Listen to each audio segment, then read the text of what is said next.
अपराधों से जुड़े अनाचरण शो में आपका स्वागत है। नमस्कार, मैं शाहनवाज खान और आप देख रहे हैं आचरण न्यूज। हमारा मकसद इन खबरों के जरिए दहशत फैलाना नहीं, बल्कि आपको हकीकत से रूबरू कराना है। आइए सुनते हैं आज की अनाचरण की खबरें। बच्चे की हत्या की धमकी देकर आरोपी महिला के साथ किया दुष्कर्म, लगातार 6 महीने तक किया प्रताड़ित। ग्वालियर के जनकगंज थाना क्षेत्र से एक हैरान कर देने वाला मामला सामने आया है, जहां एक युवक ने 35 वर्षीय विवाहिता के साथ उसके बच्चे की हत्या करने की धमकी देकर उसके साथ दुष्कर्म की वारदात को अंजाम दिया।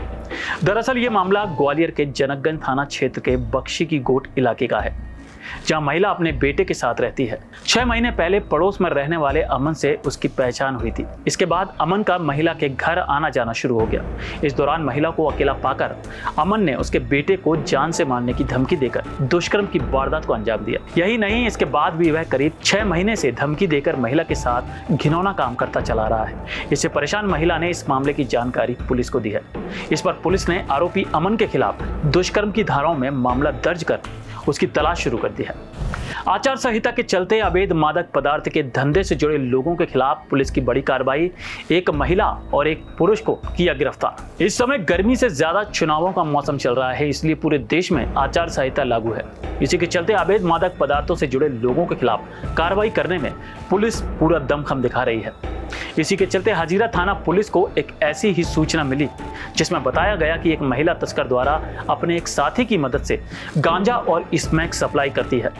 इस सूचना के मिलते ही मौके पर पहुंची पुलिस ने आरोपी संतोष तोमर और महिला आरोपी मोहिनी को अपनी गिरफ्त में ले लिया, जिनकी गिरफ्त से करीब 22 किलो गांजा और 29 ग्राम स्मैक को पुलिस ने जब्त किया है।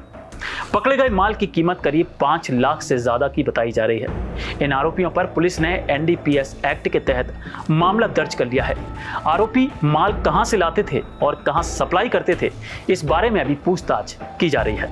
हजीरा थाना क्षेत्र में जो आदर्श आचार संहिता के पालन में लगातार अवैध मादक पदार्थ, अवैध फायर आर्म्स और अवैध शराब के विरुद्ध जो कार्रवाई की जा रही ग्वालियर पुलिस द्वारा, उसमें मुखबिर द्वारा सूचना प्राप्त मिली थी कि हजीरा क्षेत्र का एक मुन्नू करके है, मुन्नू उर्फ संतोष तोमर अवैध गांजे का व्यापार कर रहा है, मादक पदार्थ का, और स्मैक भी बेचता है।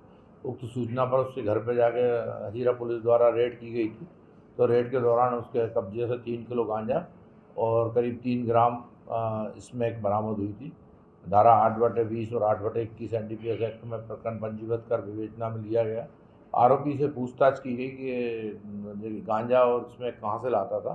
तो इस संबंध में उसके द्वारा बताया गया कि गुड़िया उर्फ मोनी जो है, उसके द्वारा गांजा दिया गया था और उसके यहाँ से लाकर बेचता हूँ। तो उस पर से जो है हजीरा पुलिस ने आज मेमोरेंडम के आधार पर रेड की। तो गुड़िया के कब्जे से 22 किलो गांजा और 30 ग्राम स्मैक आज गुड़िया उर्फ मोहनी के कब्जे से बरामद हुई है। इस प्रकार प्रकरण में करीब टोटल 25 किलो गांजा और 12 ग्राम स्मैक बरामद हुई। कीमती जो है टोटल करीब 5 लाख रुपए की कीमत। लोकसभा चुनाव के चलते चिनौर पुलिस की बड़ी कार्रवाई। 5000 के इनामी आरोपी को किया गिरफ्तार। लोकसभा चुनाव को ध्यान में रखते हुए ग्वालियर पुलिस अधीक्षक धर्मवीर सिंह के निर्देश पर जिले में फरार चल रहे इनामी बदमाशों तथा वारंटियों के खिलाफ प्रभावी कार्रवाई की जा रही है। इसी के चलते चिनौर पुलिस ने बड़ी कार्रवाई को अंजाम दिया है। पुलिस को सूचना मिली थी कि डकैती के प्रयास में 9 सालों से फरार चल रहे इनामी आरोपी को अमरोड गांव की पुलिया के पास देखा गया है। सूचना मिलते ही मौके पर पहुंची पुलिस को देखकर आरोपी ने भागने का प्रयास किया, लेकिन पूरे इंतजाम के साथ आई पुलिस टीम ने घेराबंदी करके आरोपी को अपनी गिरफ्त में ले लिया। आरोपी ने पूछताछ में अपना नाम महेश बताया है, जो कि निहाल सिंह का पुरा नूराबाद थाना जिला मुरैना का रहने वाला है। पूछताछ में उसने अपने साथियों के साथ मिलकर किए गए सभी अपराधों को स्वीकारा है। पकड़े गए आरोपी के खिलाफ जिला ग्वालियर और मुरैना के कई थानों में चोरी, डकैती और आर्म्स एक्ट के 20 से भी ज्यादा मामले दर्ज हैं। पुलिस ने आरोपी के खिलाफ मामला दर्ज कर आगे की कार्रवाई शुरू कर दी है। हथियार तस्कर के विरुद्ध क्राइम ब्रांच और डबरा पुलिस की बड़ी कार्रवाई। करीब 15 लाख कीमत के हथियार किए जब्त। लोकसभा चुनाव 2024 को ध्यान में रखते हुए पुलिस द्वारा अवैध कार्य करने वालों के खिलाफ कड़ी कार्रवाई कर रही है। इसी के चलते ग्वालियर क्राइम ब्रांच और डबरा पुलिस ने अवैध हथियारों की खरीद फरोख्त करने वालों के खिलाफ कार्रवाई की। पुलिस को सूचना मिली कि एक सफेद रंग की स्कॉर्पियो अवैध पिस्टल लेकर ग्वालियर से डबरा के लिए जा रही है। इस सूचना के मिलते ही क्राइम ब्रांच और डबरा थाने की पुलिस अवैध हथियारों की तस्कर को पकड़ने के लिए जगह जगह तैनात हो गई। पुलिस को देखते ही कार चालक ने स्पीड बढ़ाकर भाग निकलने का प्रयास किया, लेकिन नाकाबंदी कर खड़ी पुलिस की टीम के द्वारा उसे रोक लिया गया। पूछताछ में उसने अपना नाम सत्येंद्र बताया है, जो कि स्याबरी हाल डबरा का रहने वाला है। पुलिस ने जब उसकी चेकिंग की तो उसकी कमर से एक 32 mm के काले रंग की ऑटोमेटिक पिस्टल मिली, साथ ही 2 जिंदा राउंड भी बरामद किए। उसकी गाड़ी को चेक किया गया तो उसमें 32 बोर की 6 पिस्टल और 2 जिंदा राउंड मिले। यह आरोपी कई दिनों से फरार चल रहा था, जिस पर 5000 का इनाम रखा था, जिसके खिलाफ करीब 1.5 दर्जन से ज्यादा जुआ, सट्टा और मारपीट के मामले दर्ज हैं। पुलिस ने कार सहित बरामद हुए अवैध हथियारों को जब्त कर लिया है, जिसकी कीमत करीब 15 लाख से ज्यादा बताई जा रही है। आरोपी पर पुलिस ने कई धाराओं में मामला दर्ज करके कार्रवाई शुरू कर दी है। ये कुछ दिन पहले 10 अवैध पिस्टल हमने पकड़ा था ग्वालियर क्राइम ब्रांच में। उसमें आपको याद होगा कि 2 हथियार बेचने वाला और 2 खरीदने वाला पकड़ा गया था। जो हथियार बेचने वाले के PR लेके पूछताछ किया तो एक नाम सामने आया था, सत्येंद्र रावत बोल का। उसके ऊपर थाना डबरा सिटी में इस साल एक 307 की अपराध पंजीबद्ध है, उसमें 5000 का इनाम भी घोषित किया था। तो उनके पीछे हम लोग लगा हुआ था, क्योंकि उनके पास अवैध पिस्टलों का और भी इंफॉर्मेशन आ रहा था।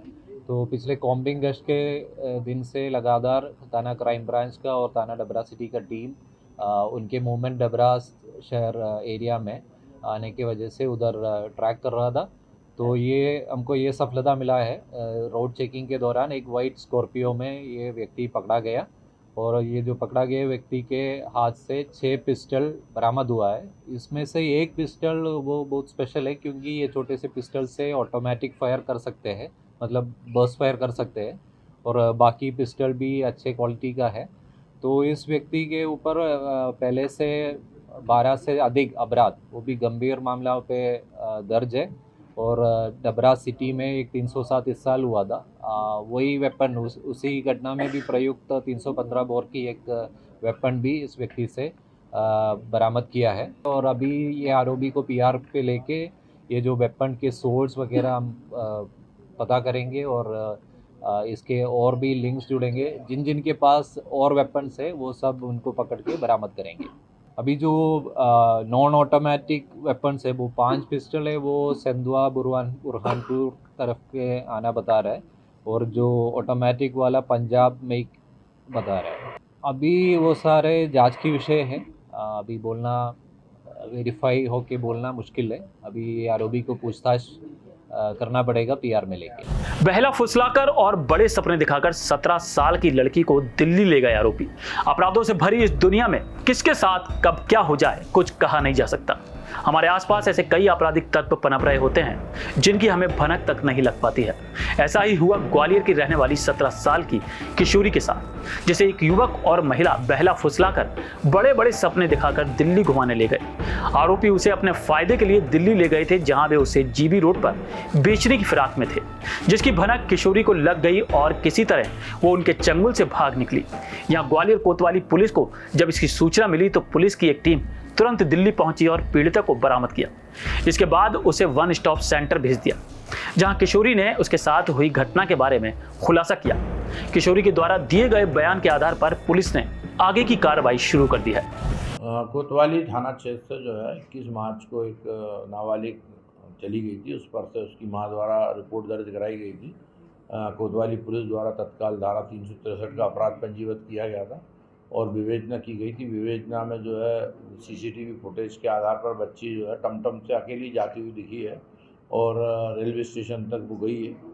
रेलवे स्टेशन के बाद फिर अभी उनके परिजन जो है वहाँ से लेके आए हैं अपने रुड़की से। तो उस बच्ची का भी जो है पुलिस द्वारा बरामद कर उसका स्टेटमेंट लिया गया। तो स्टेटमेंट में उसने बताया कि यहाँ से वो दिल्ली चली गई थी, दिल्ली में 2-3 दिन रुकी और फिर रुड़की में, चूँकि पूर्व में भी वो अपनी माँ और पिता के साथ रुड़की में कोई मज़ार है, मज़ार पे पहले भी रही थी। ये मूलतः मतलब फुग्गा बेचने का काम करते हैं ये लोग, इनका परिवार। तो जब फुग्गे बेचते थे तो पहले भी रुड़की में वहाँ मज़ार के पास में रहे वहाँ पर, वहाँ फुग्गे बेचते थे। तो उस आशंका के आधार पर इसके परिजन जो है वहाँ गए थे और वहाँ से इसको वहाँ पे जो उनको मिल गई और वहाँ से लेके आया। जब इसका स्टेटमेंट लिया तो इसके स्टेटमेंट में इसने बताया कि एक हेमंत करके लड़का है, उसके द्वारा इसके साथ मतलब जब जा रही थी जो है स्टेशन के पास में दुष्कर्म किया गया है और सीमा नाम की महिला ने भी इसको गुमराह किया था। तो इस प्रकार से इन आरोपी हैं जो जिसके विरुद्ध इसने बताया दुष्कर्म के संबंध में उनके विरुद्ध धारा 376 और पास्को एक्ट का अपराध पंजीबद्ध कर विवेचना की जा रही है और बच्ची को वन स्टॉप सेंटर पर भेजा गया। ये खबरें सच हैं, लेकिन लोगों के अंदर पल रहे अनाचरण का सिर्फ एक नमूना है। ऐसी आपराधिक घटनाओं का शिकार होने से बचने के लिए हमारी खबरों को शेयर कीजिए, सतर्क रहें, सावधान रहें। इसी के साथ मैं शाहनवाज खान आपसे विदा लेता हूं। कल फिर मुलाकात होगी कुछ ऐसी ही अनाचरण की खबरों के साथ। जय हिंद, जय भारत। देश दुनिया की सभी खबरें देखने के लिए जुड़े रहिए आचरण न्यूज से। आचरण न्यूज हर कदम आपके साथ।